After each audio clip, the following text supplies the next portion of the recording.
Hello, everyone.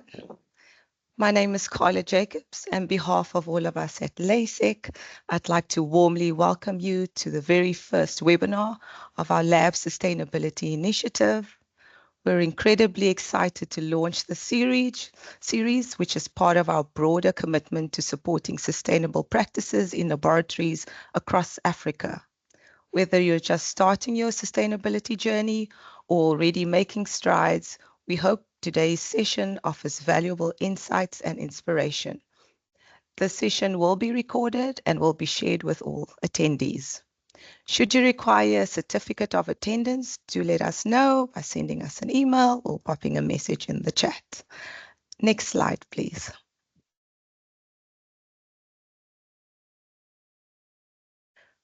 So I'd like to share on why we started this lab sustainability initiative. We would like to drive positive change in African laboratories. LASIK was established in 1945, and as a leading distributor across Africa, we are uniquely positioned to support sustainable laboratory practices. We would like to support our customers' ESG goals. Many of our customers are actively working towards environmental, social, and governance targets, or would like to implement green processes within the lab. We want to be a trusted partner in your sustainability journey. We would like to assist with reducing environmental impact in labs. Labs are resource-intensive environments. Our initiative helps to tackle key issues like plastic waste, energy, and water use, as well as hazardous chemical disposal. We would like to provide practical and localized solutions. Sustainability solutions need to be practical and achievable, but within an African context. We aim to bridge the gap between global trends and local realities. Partnering with sustainable suppliers. We work with suppliers who are committed to eco-friendly manufacturing and packaging, making it easier for our customers to make responsible purchasing decisions. We would like to create a hub for knowledge and innovation through newsletters, webinars, and resources, and we want to become a go-to source of information for lab sustainability best practices. Next slide, please. Before I introduce our speaker, I'd like to encourage you to post your questions in the Q&A section on the top panel, and we will answer them at the end of the presentation. I'd now like to introduce you to our guest speaker, Anushk Gupta, the founder of Research Recycling, an organization focused on making lab sustainability both practical and achievable. Anushk's sustainability journey began at the bench and evolved through his work distributing lab products, where he collaborated with scientists and suppliers to identify real opportunities to reduce greenhouse gas emissions. Today, he's helping to reshape how labs manage waste and adopt greener workflows without disrupting research. We're honored to have him here to share his insights on practical steps labs can take to reduce emissions, cut costs, and drive sustainability. Anushk, I'll hand over to you now. Awesome. Can everyone hear me okay? Yes, we can. Thank you, Anushk. Awesome. Hello, everyone. Good afternoon and good morning if you're joining from the US. My name is Anushk Gupta. Thank you for the great introduction, Carla. Yes, I am the founder of Research Recycling, and really my journey began, again, in the bench and then moving on through really supporting scientists in their labs, finding more sustainable alternatives, and really using easy to implement practical steps on reducing lab emissions that not only drive sustainability but also cut costs. So really excited to share some very easy fundamental steps that you guys can use to drive sustainability in your labs as well. So today, first I want to start off by going through a quick fun survey, learning what are your goals. Second, I'll give a brief overview of our organization, what we do, what we offer. Third, I'll go through some of those easy sustainable practices for the lab. And hopefully, we'll make that fun and interactive. And next, I'll go into some easy product swapping, right? So you guys are buying a lot of single-use plastics, lab consumables, chemicals, things like that. What can you swap that out with that is more sustainable and cost competitive?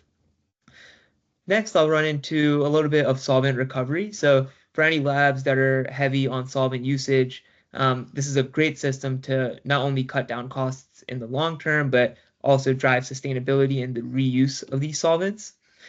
Next, I'll be going into a little bit about waste management and how we at Research Recycling are using AI to really help analyze data, enable you guys to actually collect your own data, and guide best practices, waste minimization opportunities, and even purchasing strategy as well.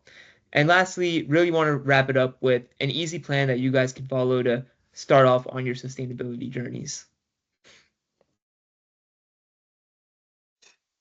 So first, I want to start it off with a quick survey. It's a really fun way to go about just learning and engaging with you guys, learning about where you guys are currently in your sustainability journey and what you hope to gain from the webinar today.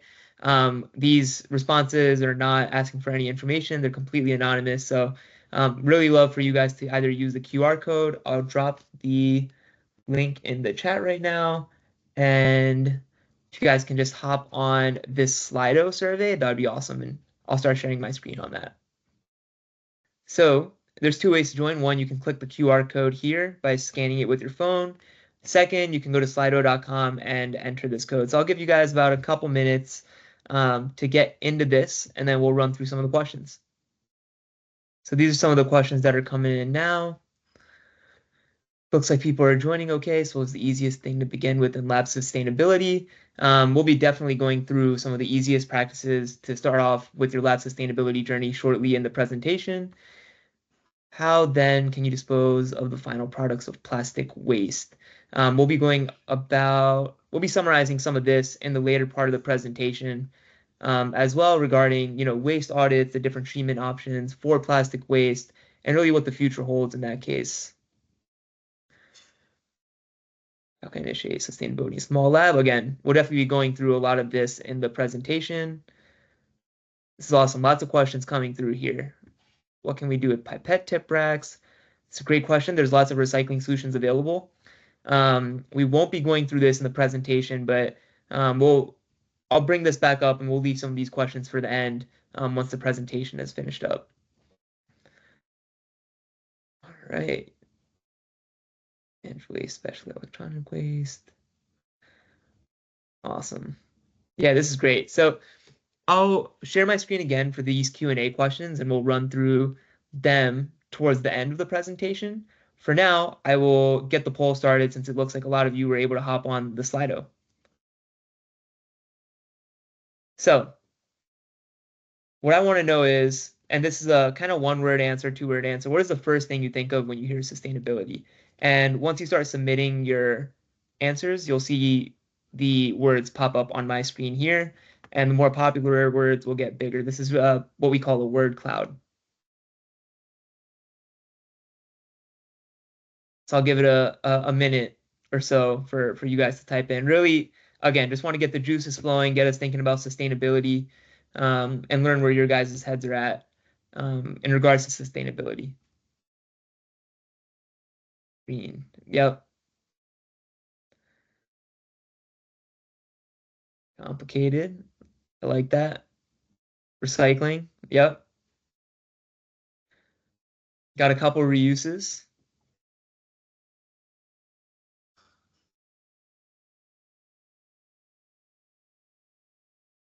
Future proofing. I like that a lot. Lifelong effects.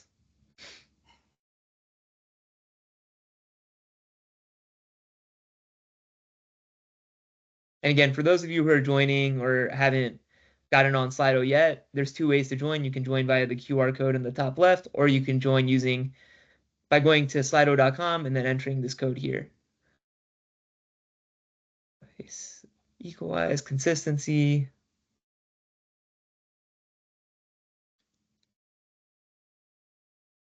Awesome. This is great. So let this person finish typing here, and then we can run through some of these responses.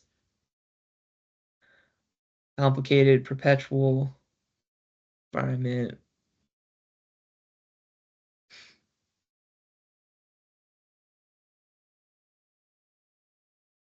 Nice. All righty. So looks like we got a lot of great responses here, right? So I think this goes to really the broad depth of what sustainability really encompasses, right? We have obviously the sustainability environmental perspective of it, which is the green, reuse, recycling, less waste, pollution, reduce, eco-wise. I did see kind of like the economic aspect of it as well, with the kind of low cost, healthy environment, lifelong effects, budget, things like that. And that involves what can we do in a way that's keeping the costs to a minimum, and that's kind of the economic aspect of sustainability. And there's also the social aspect, right? What can we do with each other? How can we work together to make more sustainable systems in the long term that really in the research and science case really promote research and science in the long term as well. So lots of great ideas here. And then I see some of the challenges regarding sustainability as well, right? So I see costs, I see sacrifice. So does sustainability have to involve a sacrifice? That's something we're going to discuss in more depth throughout the presentation. Um, I saw complicated, which again, is it complicated? What can we do to make it easier on you? Um, let's see, perpetual, less waste, equalize. So this is really great. Really happy to see the juices flowing on this one. We'll move on to poll two now. So poll two, what is the first word that pops in your head when you think of sustainability in the lab? So now I kind of want to focus it in more on science and what you guys see in the research laboratory as regarding sustainability.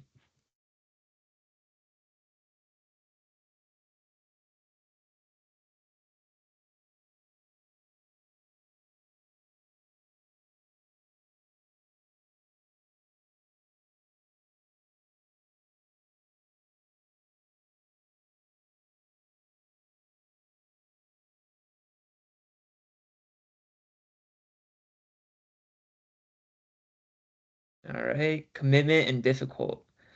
I like that. Yeah, that's why we're here, right? We're here to showcase the easiest practices that you guys can do in terms of sustainability and really show you guys that it takes a low commitment and you can really enable a lot of easy practices, a lot of practices with ease in the lab. Reusing and recycling, definitely really important when we talk about waste in general. Reuse and reduce are the number one tenets of waste management, and then recycling comes next, before just kind of treatment and disposal. Waste management, yes, that is a big, big topic here. Something we'll be going into more depth about, um, but definitely could use its own separate webinar in terms of the best ways to treat waste and where to go about that and how to really decide the best waste management plans for your specific laboratories that are not only cost efficient but sustainable at the same time.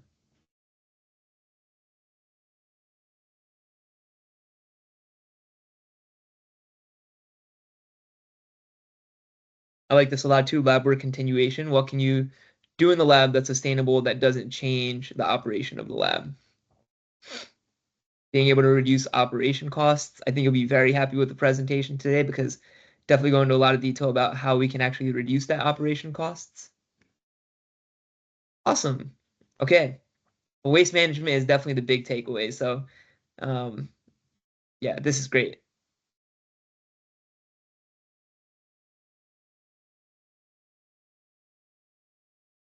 All right.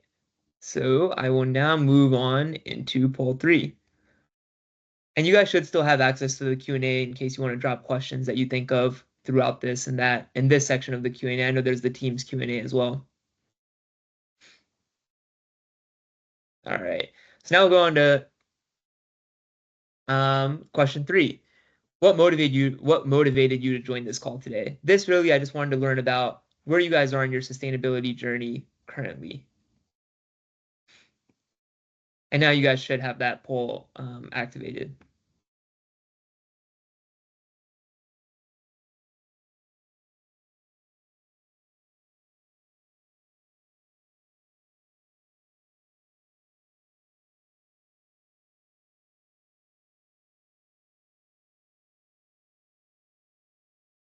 All right. So really here to learn and bring change to the lab and institution is the big one. I'll give you guys a couple about 30 more seconds to answer this, but yeah, this is really what the presentation is catered around, is what can you do really easily in the lab for the institution that will be more sustainable while also decreasing, the cost to the institution when it comes to energy, water, usage, things like that. Curious about what sustainability means in research. Awesome. A little bit of connecting with like-minded scientists. You guys got an amazing group of, looks like about 90 scientists here. So this is a great opportunity to connect with each other as well, connect with each other on LinkedIn, and really build up that network of scientists that are looking to create more sustainable change. Awesome. Looks like we got 38 responses here. So I will move us on to the next question.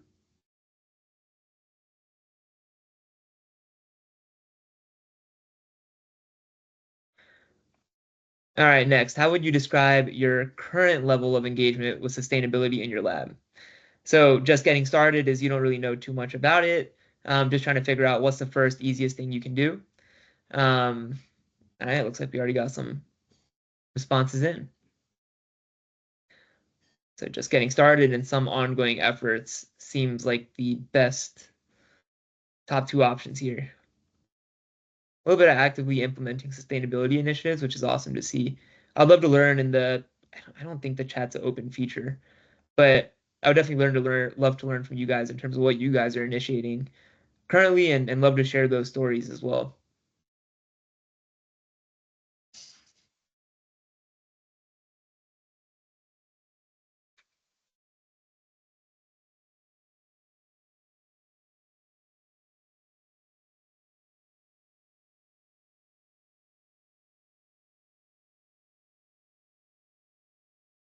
Alrighty. Give it a few more seconds here. Yeah, this is the split we were looking for, definitely, in terms of what you'll benefit from is really, if you're just getting started, have the easiest to implement practices in the presentation, and then if you're just getting started, some ongoing efforts, again, have that within the presentation as well. All right, I promise we're almost done, guys. Only a few more, couple more questions to end it off. But now we're asking, what sustainability topic are you most interested in? So waste management, energy efficiency, procurement, purchasing, that would involve what products are you guys buying? Is there any easier or cheaper alternative that's more sustainable that you would like to buy as well? And then compliance, right? So this goes into, really ties hand in hand with something like waste management from the perspective of, okay, we have compliance regulations from the institution. What can we implement within those regulations to, one, handle waste and purchasing efficiently and effectively, but also in a more sustainable way?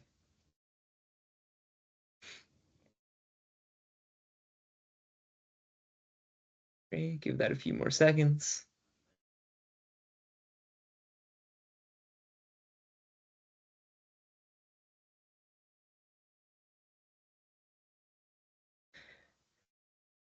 All right, got 33 people so far. I will move on to the next one.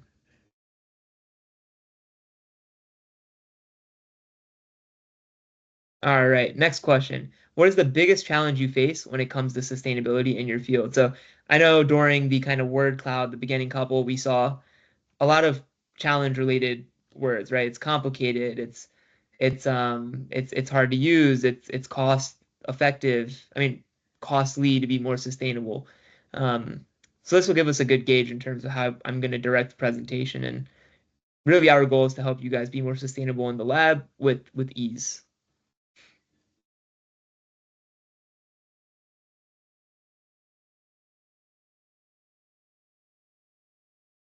Budget or funding constraints. Yep.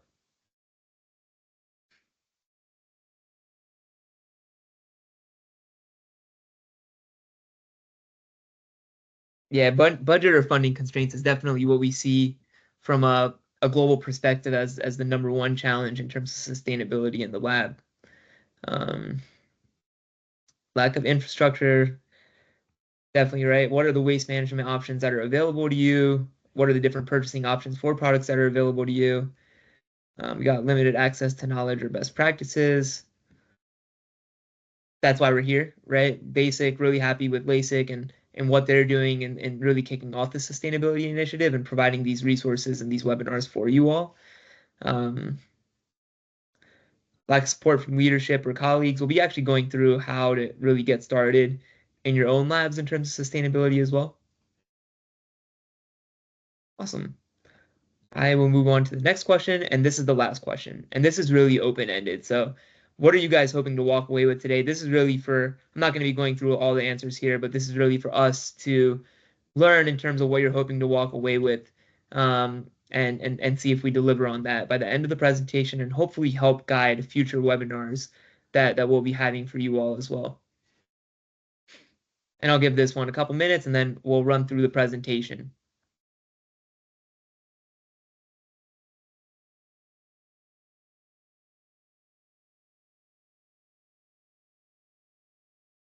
All right, reducing water consumption. You will be very happy to see some things on that. Better understanding with a point where to start.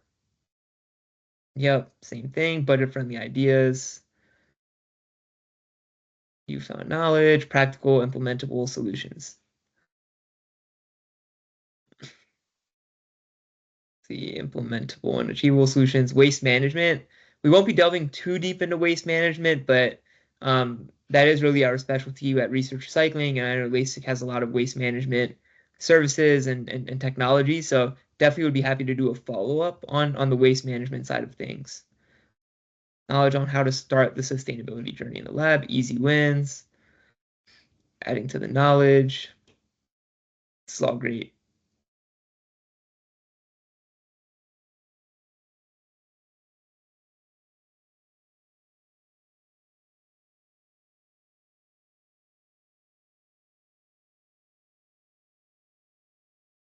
Give you guys another minute or so here. Let's sustainability in my lab, have broad picture on how to navigate, starting with what I have. Yes. Effective and cost-friendly waste management solutions. What can happen to the pipette tips? Won't be going into detail on this, but I'd love to know who this is, and we'll definitely be happy to do a quick follow-up on that.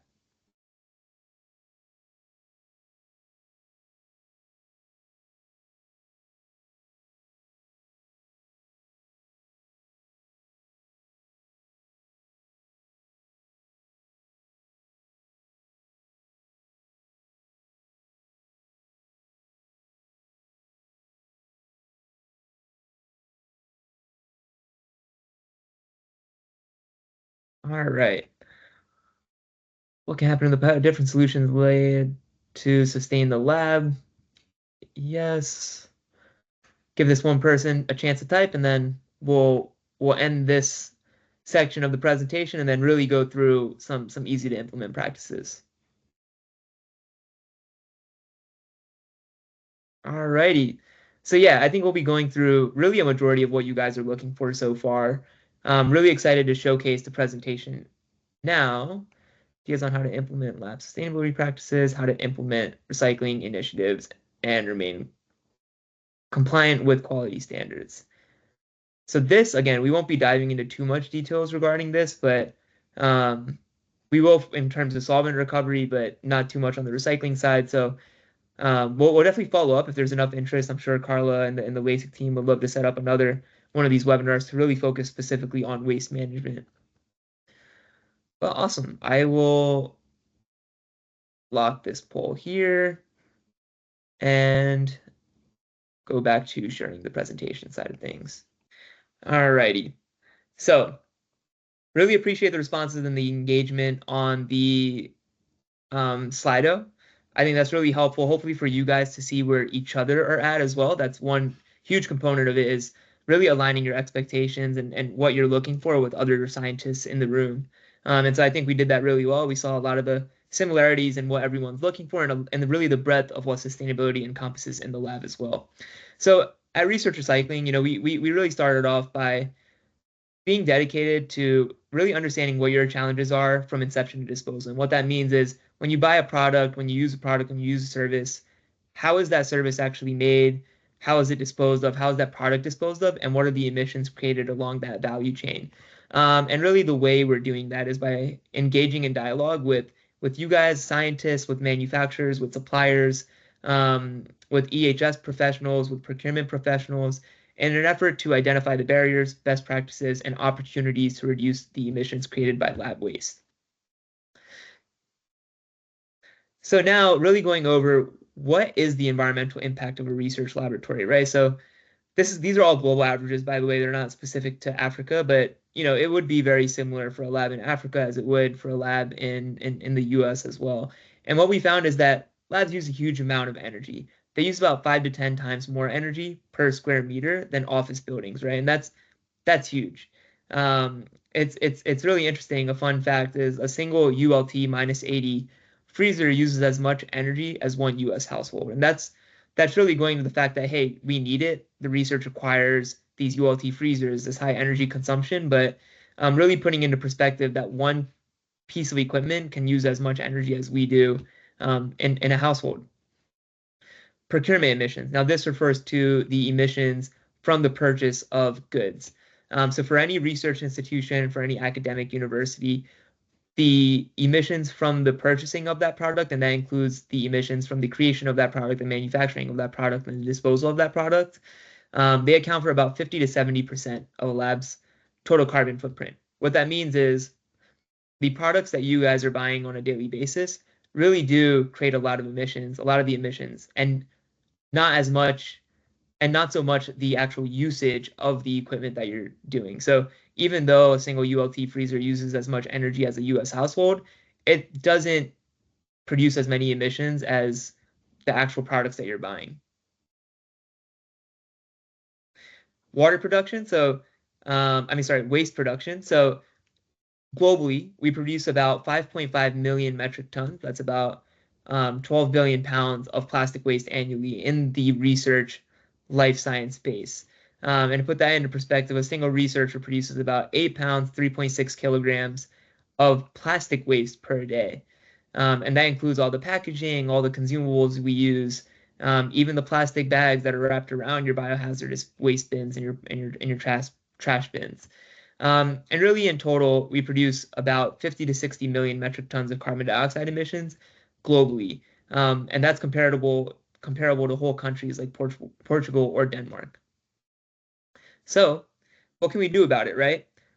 From a supplier perspective and from a purchasing perspective, right, we can select better materials.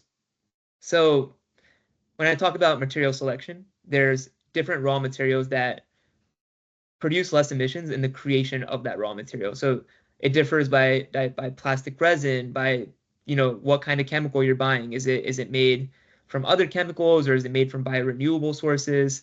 And even animal-derived substances, right? We want to try to stay away from animal-derived substances because that obviously uses not only a lot of energy, but uses the actual animal itself, and most likely the animals sacrificed in the creation of different chemicals and antibodies.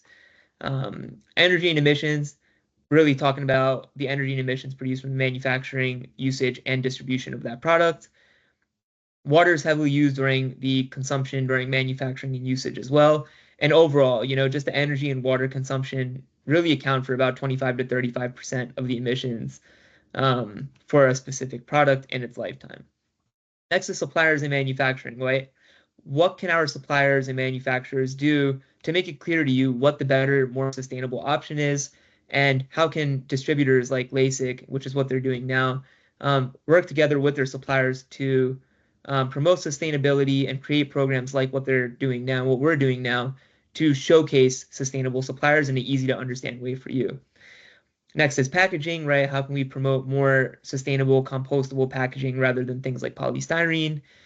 Waste reduction, using less material, reuse, and then recycle are the number one options. And then if you can't do any of these, from a waste management perspective, recovery is the next best option, energy recovery. And then circular economy is a newer buzzword, but there are some circular options coming out really across the globe that we would love to spotlight in Africa as well. Now, for you guys, this is a lot of information to think about. This is a lot of information to ingest while you're making decisions on the daily basis in terms of what to buy. So how can we make that easier for you all? So now I'm going to go and move on into the easy to implement lab practices that will save you guys as an institution a lot of energy and a lot of money as well.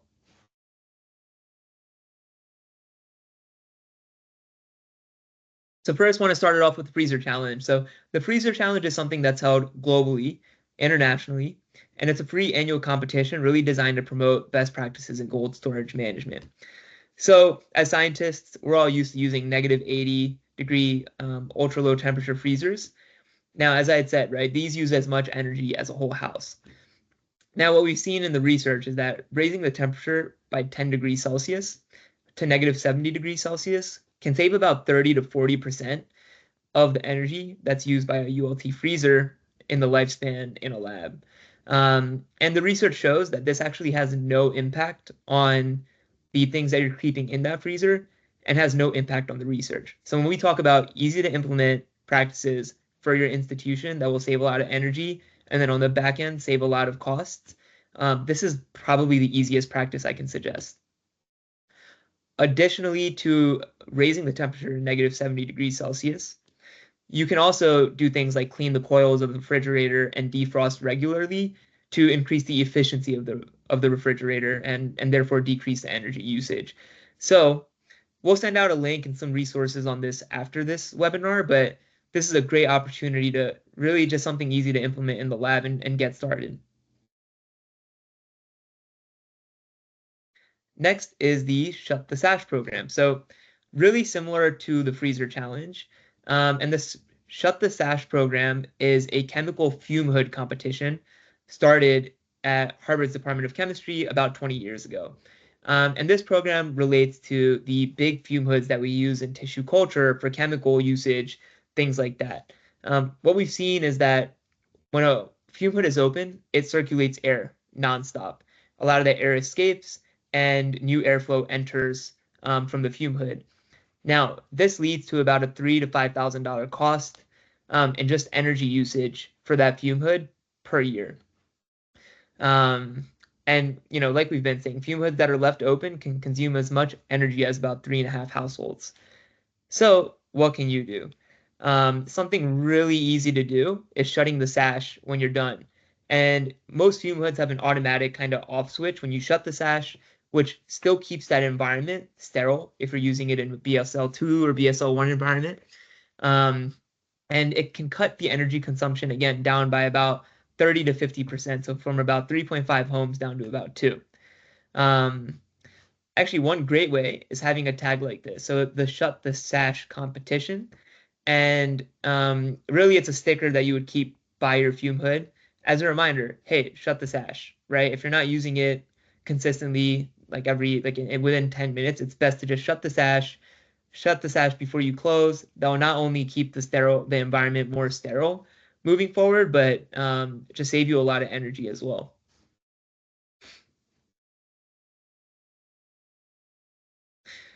Now, I know we had seen some water saving, right? How can we save water consumption in the laboratory? I saw that on the Slido and in the word clouds there, and this is a great way.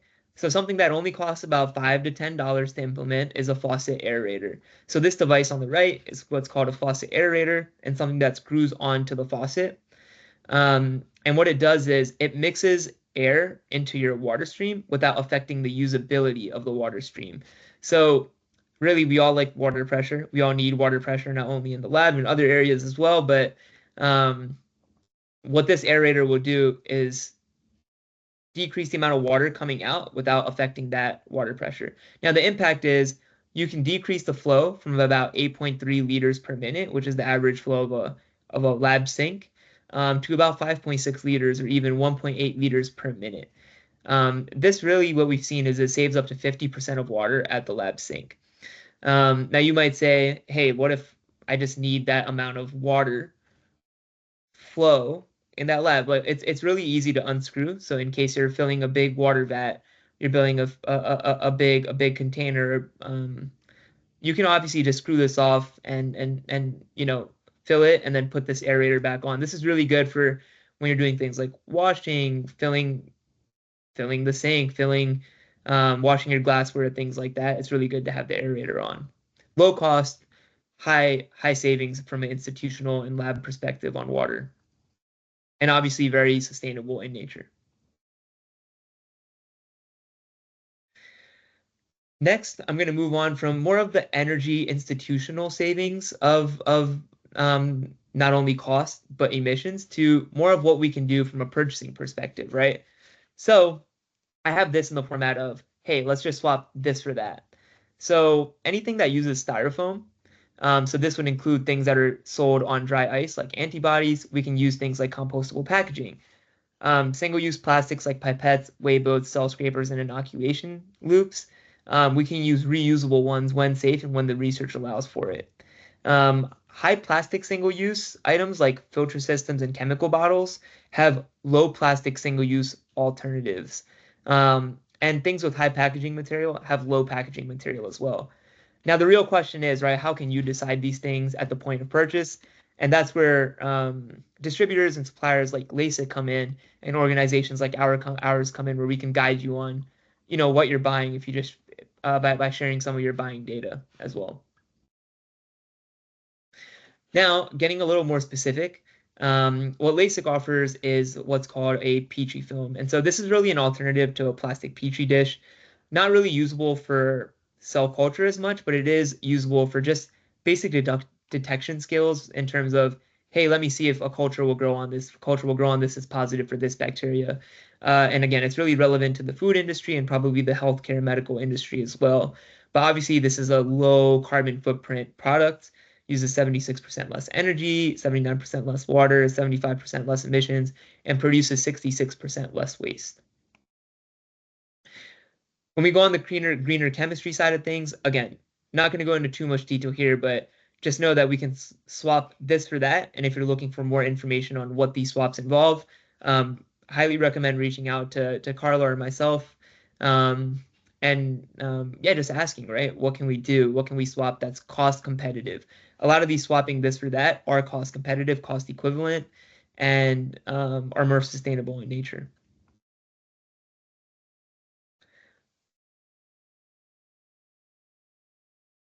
Another great resource that organization called My Green Labs offers, and LASIK offers on their webpage as well, is the ACT label. What is the ACT label, right? So we've went through a lot of different factors in terms of how do you distinguish a product as more sustainable, right? So one option is reaching out to Carla or myself or your supplier or distributor that you're purchasing from. The second option is looking at the ACT label if provided. The ACT label stands for accountability, consistency, and transparency, and looks a little bit like this. So it looks a lot like a food label. You will see on the top right of that what region it applies to. This is important when you're taking into account the transportation costs of that product. And then it's really split into four categories here, right? So the first is manufacturing. Now it goes on a scale of 1 to 10 per category, 1 being the least amount of environmental impact and 10 being the greatest amount of environmental impact. So the lower the score here, the more environmentally friendly option it is. And they've color coded it for us as well. So green, good. Good to buy, good to use from a sustainability perspective.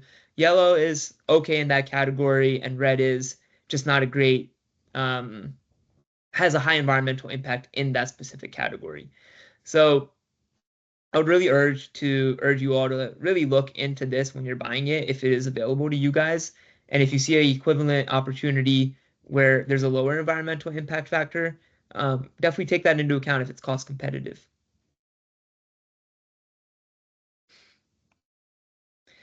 All right, so that really sums up the product swapping side of things.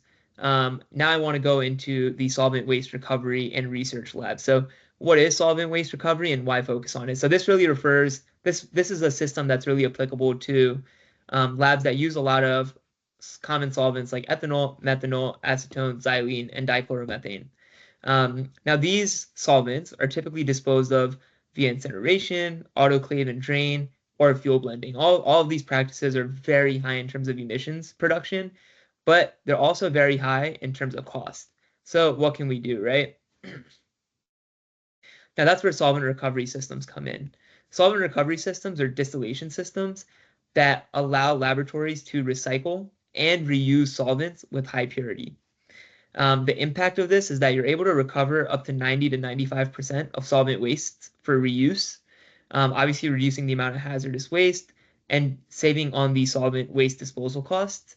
And overall, because you're recovering up to 90 to 95% of that solvent waste, you're able to save up to 90% on solvent purchases annually. So this is a great option for any lab that has a high usage rate for solvents. Now, our partners at CBG, they're the ones that actually produced this solvent recovery system here. They actually published a good article on real-world application of solvent recovery. So they implemented their solvent recovery for xylene and ethanol in 2001, and since then they've shown that they were able to recycle over 11,000 liters of these solvents per year. This program has since expanded into all the other solvents, and really what we're looking at, they're able to recover about 90% of that. So you can really just imagine the amount of costs that they were able to reduce from a purchasing perspective, and then also from a waste management perspective as well. Now, after the success at Columbia, they were also able to roll this program out at Yale University and implement a solvent recovery system there, specifically for acetone. What they've seen is that they were able to do a 90% reduction in acetone purchases a year, leading to immediate cost savings of thousands of dollars a year. So again, this is including the purchasing of the acetone, but also the waste management side of things. So highly recommend you guys looking into this. I know we have some experts on solvent recovery in the chat, and so I'm sure Carla and the team would be really happy to showcase the value proposition on solvent recovery if you guys reach out. Now, again, we go into the research plastic waste side of things. This was a huge area of focus during our survey, during the Slido. We unfortunately won't be going into too many treatment options in today's call, but just wanted to showcase again the problem overall. We produce a lot of plastic, 5.4 billion kilograms per year, a lot of which is currently incinerated or landfilled. We estimated about 60 to 80% of that lab plastic waste is incinerated or landfilled after treatment due to the increasing regulatory concerns, and this number is really only expected to grow. So what we do at Research Recycling is we've actually released a AI-powered tool to help enable us to empower you guys to really do your own waste audits and share that data with us in an effort to provide easy kind of behavior changes that you can do to have waste minimization, waste reduction, and waste sorting. That will hopefully lead to more recycling opportunities as well. We not only take into account your waste audit data, but we're also able to really summarize your compliance reports and policies. So if your institution has specific waste management regulations, EHS regulations, we're able to take all of those things into account and then really provide you with the best practices, best technologies that you can use and the cost implications of doing so. And depending on how much data you're able to provide us with during the waste audit, if we can get information on your inventory and usage data, we can also provide inefficiencies and product buying options that are more sustainable overall as well. So really, this is what our bread and butter is at this point, and just the easy way to reach out, get some more information, share some data with us, and we're able to provide you with a lot of insight into one, what are waste minimization opportunities, as that's the number one option. Two, what are waste sorting opportunities that would fit within the current infrastructure of your lab. Three, what are some overall waste management strategies and technologies that would be suitable for you in compliance with your policies? And for what are some different buying options, more sustainable buying options that you can use in your lab from your usage data as well. Now, this is our last slide here, and then I'll hand it back off to Carla, and we'll open it up for questions. But really, how do we get started, right? I would highly recommend everyone on the call here today, if you're not already doing this, and this might be you, right? Designate one sustainability lead for your lab. This person should just be in charge of keeping track of the practices and leading quick updates for your lab. Really just pick one simple practice to try out. That could be the freezer challenge. That could be the shut the sash challenge. That could be the water aerator challenge. Discuss what the practice is, how you're going to implement it, and really who will lead it.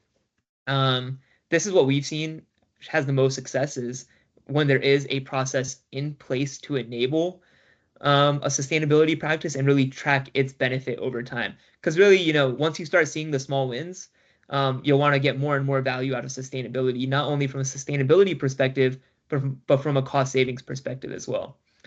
And I really urge you to review next month what worked, what didn't work, and if you found it really successful, what can we do next? Um, and obviously, if you're at that what can we do next point, reach out to your LASIK or research recycling rep for ideas or materials on what you guys can do next. And this is a quick QR code. So with LASIK and research recycling, we are looking for early partners to pilot sustainability efforts and really work closely with some laboratories that are interested in bringing sustainable practices to us. So if you scan this QR code, and I will drop the link to this as well, you will see a just short Google form that asks you for your name, your role, your lab, your institution, and whether you're interested or not in joining our pilot program. But we're really looking forward to follow up with next steps and potential collaboration options here. So I'll leave this up for about 30 seconds before handing it back off to Carla. Alrighty. So we will send this out after the presentation is finished as well. We'll make sure to drop the links in the emailed follow-up that will be going out. But again, if you're interested, fill out the form and we'll be reaching out shortly. And again, thank you all for your time. I'll be handing it off back to Carla now, and then we'll be opening it up for a Q&A session as well. Carla? Thanks so much, Anushk. So just to close off, we would, as Anush mentioned, we would like to stay engaged with you on your sustainability journey. So here's just a few ways that you could partner with us. To echo what was mentioned, get in touch if you'd like to work with us on piloting a solution. If you have not scanned the QR code, you're welcome to email us as well, and you'll find our email address at the bottom of the slide. We'd also like to encourage you to share your story. So tell us a bit about your lab sustainability successes, challenges, or if you have any creative solutions you'd like to share with us. We'd be happy to feature this as a real world example in our newsletters and in our next webinars. Subscribe and stay informed. If you're not already subscribed to our Sustainable Spotlight newsletter, please do let us know. With these, you will receive tips on case studies and product updates and information on upcoming webinar topics. If you're active on social media, you can tag LASIK to share your initiatives and also use the hashtag #LabSustainabilityAfrica. Lastly, if there's a specific topic that you would like us to cover, or if you have a speaker in mind, do let us know, and we would definitely look at incorporating this for future webinars. I'd just like to thank Anushk for your presentation. You have shared great ideas with steps that can be taken to implement sustainable practices within the lab. I'd also like to thank all our attendees for joining us on this webinar. We look forward to partnering with you on your sustainability journey, and we hope to see you at our next webinar. Take care, everyone. Goodbye. Take care, everyone.